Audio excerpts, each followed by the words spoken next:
కావటమే మీ లక్ష్యమా? MBBS సీట్ల guidance కోసం తప్పక విచ్చేయండి మెగా ఎడ్యుకేషన్ మేళా. నమస్తే, నేను Keshav. Welcome to Suman TV.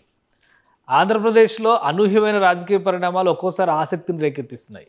Visakha స్థానిక సంస్థల ఎమ్మెల్సీ ఎన్నికకి సంబంధించి నువ్వా నేనా అన్న రీతిలో ప్రతి సవాళ్లు విన్నారు. చివరి నిమిషంలో కూటమి అభ్యర్థిని నిలబెట్టకూడదనేటువంటి నిర్ణయాన్ని తీసుకుంది. ఇది వెనకడుగు వేయడమే అంటూ వైసీపీ నేతలు కామెంట్స్ చేస్తున్నారు. మరోవైపు దీని వెనక పెద్ద వ్యూహమే ఉందనేటువంటి విశ్లేషణ కూడా వినిపిస్తోంది.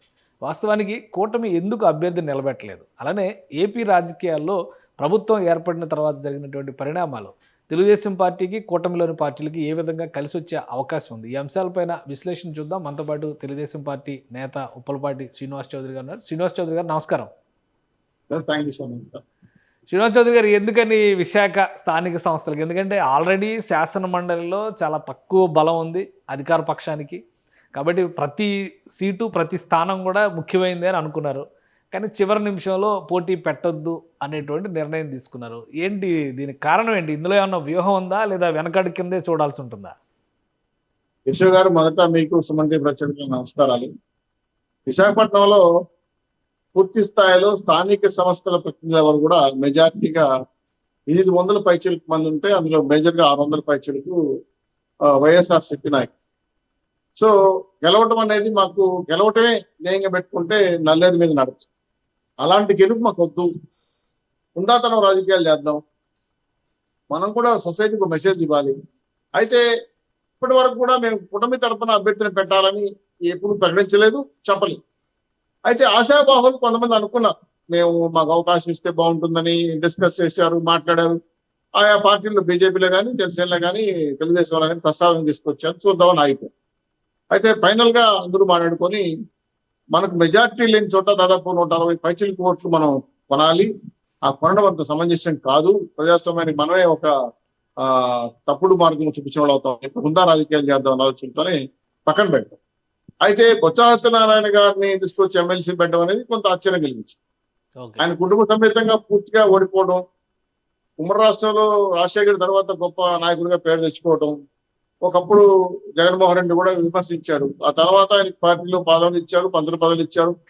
చాలా నెంబర్ 1, నెంబర్ 2, నెంబర్ 3 స్థానాలు ఉన్న వ్యక్తిని తీసుకొచ్చి ఎమ్మెల్సీగా పడేయటం అంటే వైఎస్ఆర్సీపీ వాళ్ళ యొక్క అంతర్గత విషయం ఏంటంటే ఆయన పూర్తిగా వైఎస్ఆర్సీపీ మీద అసంతృప్తితో మళ్ళీ నేను కాంగ్రెస్ కి వెళ్ళిపోవాలని చర్చలు జరుగుతున్నాయనే విషయం నాకు తెలిసింది. సో వాళ్ళని ఆపుకోవడానికి ఆయన ప్రయత్నం చేసి ఉండొచ్చు. అయితే కొనసాగుతున్నారు కూడా ఇంకొక యాంగిల్ కూడా ఆలోచించాడు.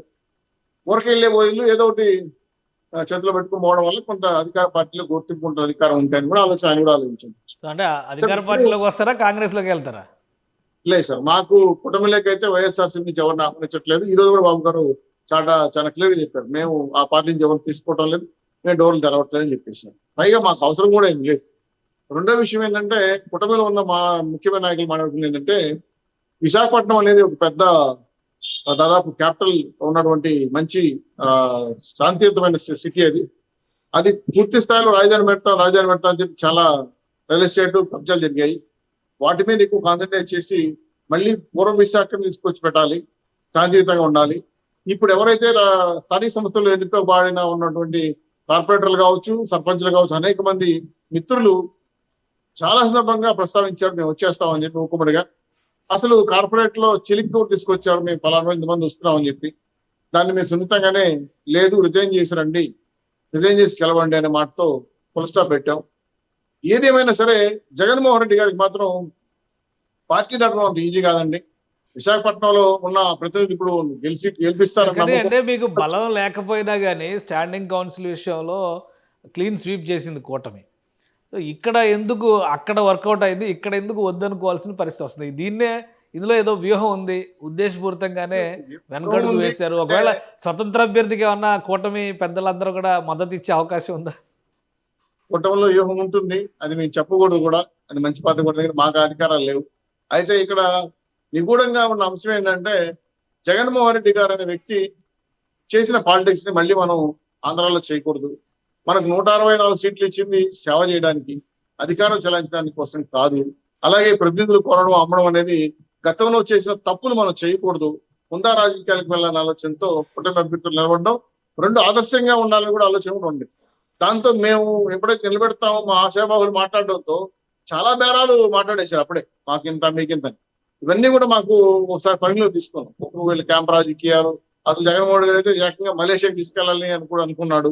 అనేక అంశాలు కూడా వాళ్ళు బాల్యంలో అలా ఏమైనా ఇన్ఫర్మేషన్ ఉందా? మలేషియా ట్రిప్ పెట్టాలి వీళ్ళందరూ ఓటర్ అంటే 15 రోజులు ఉంది ఎలక్షన్స్, అంటే 15వ తారీఖుతో ఉపసంహరణ గడువు ముగిసిన తర్వాత పోలింగ్ జరగడానికి 15 రోజులు సమయం ఉంది. 15 రోజుల పాటు మలేషియా ట్రిప్ వేయాలనుకున్నారా?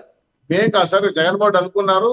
మా పెద్ద ఎత్తున ఆ విధంగా వీళ్ళు మనం వాళ్ళు తీసేసుకుంటారు ఆ నయాన భయాన అనే ఆలోచనతో ఆయన ఒక సెటప్ చేశారు. సో వాళ్ళందరికీ నిరుత్సాహపడ్డారు. అయ్యో కూడా బాలేకపోయామే, అసలు మనకి ఏ డబ్బులు ఇటుపక్క రాలి అటుపక్క రాలేకపోతున్నాయి. కొందరు నిరుత్సాహపడిన వాళ్ళు ఉంటారు, మాట్లాడిన కూడా పెట్టుంటే బాగుండేది కదా సార్, నేను జనం రకాలకు ప్రోత్సహిస్తారు. కానీ ఇది రాజకీయాలకి మంచి సమయం కాదు.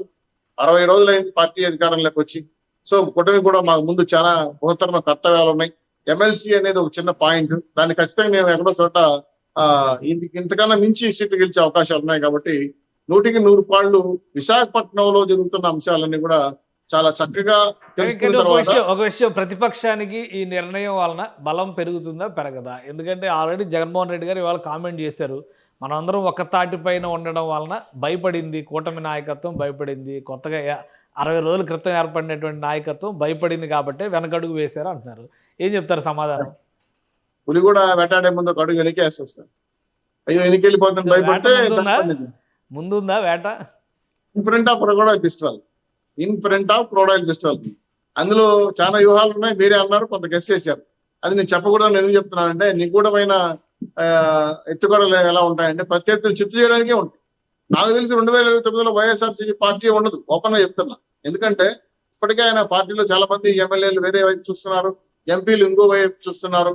ఆయన పార్టీ నడపడంత ఈజీ కాదు. పెద్ద పాత వాళ్ళను, ఓడిపోయిన వాళ్ళను, అలాగే ఉన్న నాయకులు కూడా ఇంటర్వ్యూలు అయితే అవసరపడుతున్నారు. చాలా మంది బయటకు వెళ్ళిపోతున్నారు. కాబట్టి జగన్మోహన్ రెడ్డి గారు చెప్పినట్టు 5 ఏళ్ళు కళ్ళు మూసుకోండి మళ్ళీ అధికారంలోకి వస్తామని చెప్పడం అనేది ఉత్పాదం తప్ప ఆయనే కనుక కూడా పోతాడని డౌట్ వస్తుంది. ఎందుకంటే 6 నెలల్లో కేసులు రివ్యూ జరుగుతాయి. ఆయన ఉంటాడా, జైలు పోతాడా, పార్టీ నడిపేది ఎవరు, పార్టీ వెన్నుపోసే ఎవరు, పార్టీ నాయకులు ఎవరు అంటే వాళ్ళలో వాళ్ళు చాలా ప్రశ్నలు ఉన్నాయి. సో బొత్స సత్యనారాయణ గారు గెలిచి వైఎస్ఆర్సీపీలోనే ఉంటాడనే విషయం మాత్రం అది అంటే ఏమాత్రం ప్రయోజనం లేని అంశం. కాబట్టి బొత్స గారికి ఆల్రెడీ రూట్ వేరే ఏర్పడిపోయింది. షర్మిల గారిని ఆంధ్రాలో ఎప్పుడైతే సార్లుగా తీసుకున్నారో పాత కాంగ్రెస్ వాదులందరూ కూడా ఆమె టచ్లో తీసుకుంటున్నారు. సో ఇక్కడ ఆల్రెడీ ఇంకైనా 5 ఏళ్ళు 30 ఏళ్ళు ఉంటానని విరబెగిన జగన్మోహన్ గారు ఇంకా భవిష్యత్తులో వచ్చే అవకాశం లేదు. కాబట్టి ఆయన గెలిచిన తర్వాత బొత్స సత్యనారాయణ గారు కాంగ్రెస్ లోకి వెళ్తున్నారు. కాంగ్రెస్ లోకి ఎందుకు అధికార కూటమిలోకి రావడానికి అవకాశం లేదు?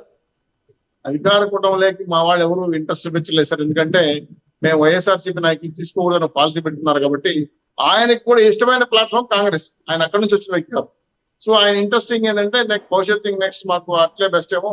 ఈయన అంటే వయసు రీత్యా కూడా చాలా అనుభవం ఉన్నాడు, గతంలో సీనియర్ కాంగ్రెస్ లీడర్ కూడా. సో అక్కడ వాళ్ళకి ఎక్కువ ప్రాధాన్యత ఇచ్చే అవకాశం ఉంది నాకు అనే ఆలోచన మనసులో కలిగింది.